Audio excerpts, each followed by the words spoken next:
Warner Brothers Studios, October 1961. The afternoon sun hangs heavy over the western backlot, casting long shadows between the weathered buildings of a frontier town that exists only for the cameras. Dust particles dance in the golden light, stirred by the Santa Ana winds that sweep down from the mountains. This is where legends are born, where ordinary men transform into icons that will outlive them by generations. The backlot is quiet today. Between productions, most of the crew has gone home, leaving behind the empty storefronts and saloon doors that have witnessed 1,000 movie gunfights. But two men remain, standing in the middle of the dusty street like figures from another time. John Wayne, 54 years old, 6'4" of American mythology, the Duke himself. His presence fills the space around him like gravity, drawing everything into his orbit. For 30 years, Wayne has been the face of the American West, the man who taught the world what a cowboy should look like. His weathered face tells the story of 100 films, 1,000 battles fought in the name of justice and honor. Glenn Ford stands 20 paces away. 45 years old, quieter in manner but no less formidable. Where Wayne commands through presence, Ford commands through precision. His reputation in Hollywood is built on something more specific than charisma. Since 1956 and The Fastest Gun Alive, everyone in the industry knows Glenn Ford as the fastest draw in Hollywood, 0.4 seconds from leather to target. A time so fast it seems to defy the laws of physics. If you want to see more stories about the Hollywood legends who earned respect through genuine skill rather than just star power, subscribe to Glenn Ford Hidden Legacy. The conversation that brings them to this moment started an hour ago in the commissary. A group of younger actors, fascinated by the mystique of the fast draw, had been discussing Ford's legendary speed. The stories have grown over the years, as stories do in Hollywood. Some claim Ford is faster than any gunfighter who ever lived. Others say he practices for hours every day, drawing and reholstering, until the motion becomes as natural as breathing. Wayne listened to the chatter with the bemused tolerance of a man who has heard every tall tale Hollywood can produce. When pressed for his opinion, the Duke offered his characteristic wisdom. "Speed is useful," Wayne said, his voice carrying that familiar authority. "But what matters in a fight isn't how fast you can draw. What matters is how you carry yourself when the lead starts flying. A man who stands his ground will beat a man who runs, no matter how quick that running man might be." The comment hung in the air like smoke from a gunpowder blast. Not quite a challenge, but not entirely innocent either. Ford, sitting quietly at the next table, simply nodded and continued eating his lunch. But something passed between the two men in that moment.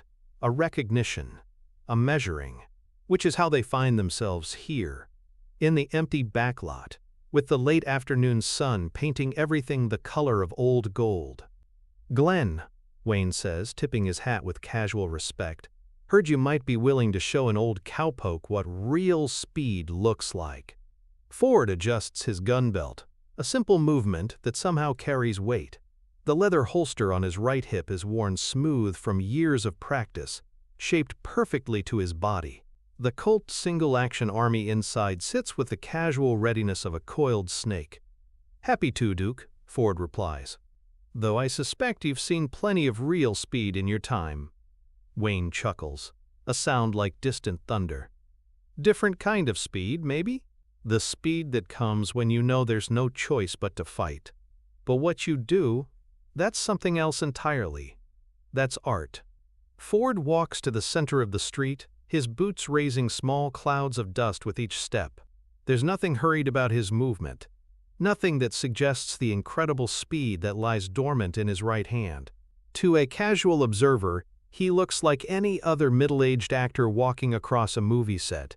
Wayne positions himself to the side, close enough to see every detail of what's about to happen.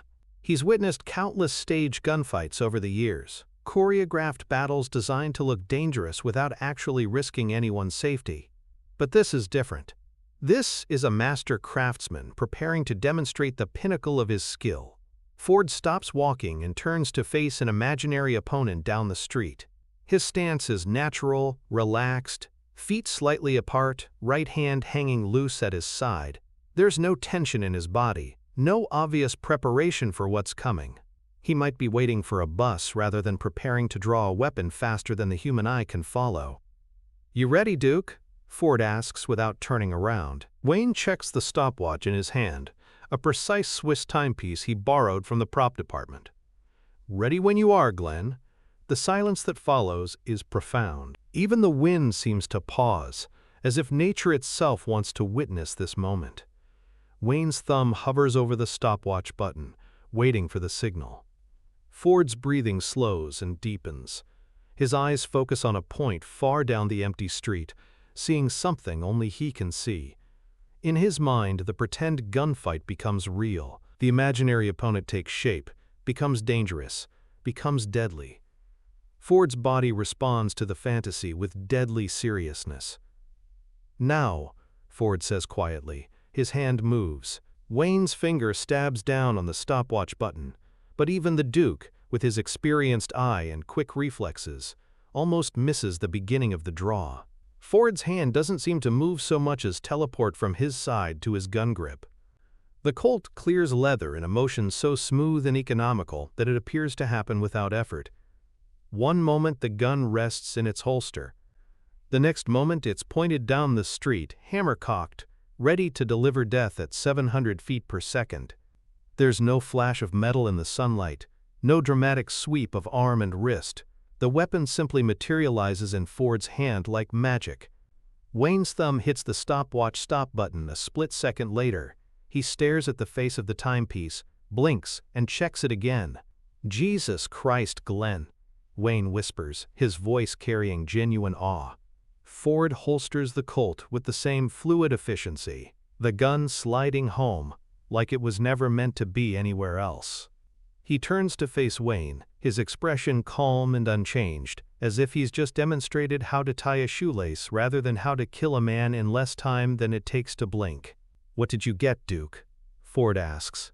Wayne looks down at the stopwatch again, still not quite believing what he's seeing.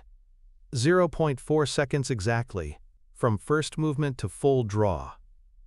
The two men stand in silence for a long moment, the weight of what just happened settling between them like dust after a windstorm. Wayne has seen thousands of gunfights in his career, both real and staged. He's worked with the best stunt coordinators and weapons specialists in Hollywood. But he's never seen anything like what Ford just demonstrated. "How long have you been practicing that?" Wayne asks. "Every day for the last 15 years, Ford replies. "Started when I got the part in The Fastest Gun Alive. Figured if I was going to play a man known for his speed, I better learn what speed actually looks like." Wayne nods slowly, understanding something he's never quite grasped before. In all his years of making westerns, he's focused on the character, the story, the emotional truth of the frontier. But Ford has gone deeper than that. Ford has mastered the actual skill that his character represents. Most actors would have been satisfied with looking fast for the cameras, Wayne observes.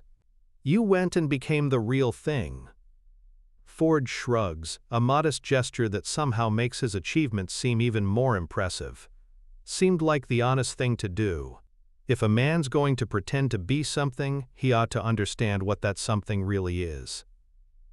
Wayne walks closer, studying Ford's holster rig with professional interest. The leather is shaped perfectly to Ford's body, worn smooth from thousands of practice draws. The gun itself sits at exactly the right angle for the fastest possible access. Every detail has been considered, refined, perfected. "You could have been a gunfighter," Wayne says. "In the old days, I mean. You could have made a living with that iron." "Maybe," Ford agrees. "But I'm grateful I was born when I was. Rather make a living pretending to shoot people than actually having to do it." Wayne chuckles again, but there's respect in the sound now. Deep, genuine respect for a man who has achieved mastery in something that matters. Not just movie star charisma or box office appeal, but actual skill that could have made the difference between life and death in another time and place. The two men begin walking back toward the studio buildings, as the sun continues its descent toward the Pacific horizon. Their shadows stretch long behind them, dark silhouettes against the golden dust of the Backlot street. "You know what the funny thing is, Glenn?" Wayne says as they walk. "All these years I've been playing cowboys and gunfighters, trying to capture something true about the West and the men who tamed it. But you went and became one of them. Not just in the movies, but for real." Ford considers this observation as they reach the edge of the Western set. "I think we both became something real, Duke. Just in different ways. You became the idea of what the West meant to people. The honor, the courage, the standing up for what's right. That's just as important as being able to draw fast. Maybe more important." Wayne stops walking and turns to face Ford directly.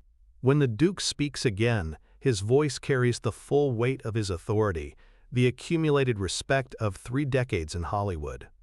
"Some men carry a gun, Glenn," Wayne says slowly, each word measured and deliberate.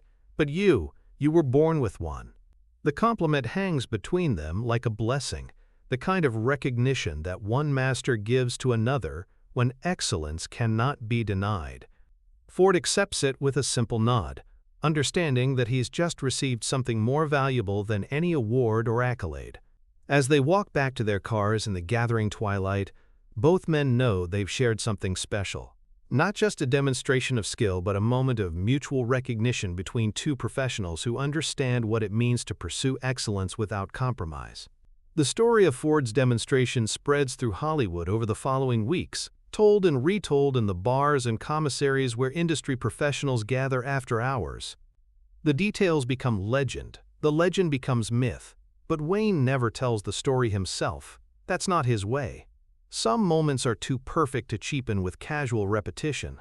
Years later, when Ford's career has wound down and Wayne's star has begun to fade, they'll meet again at industry functions and award ceremonies.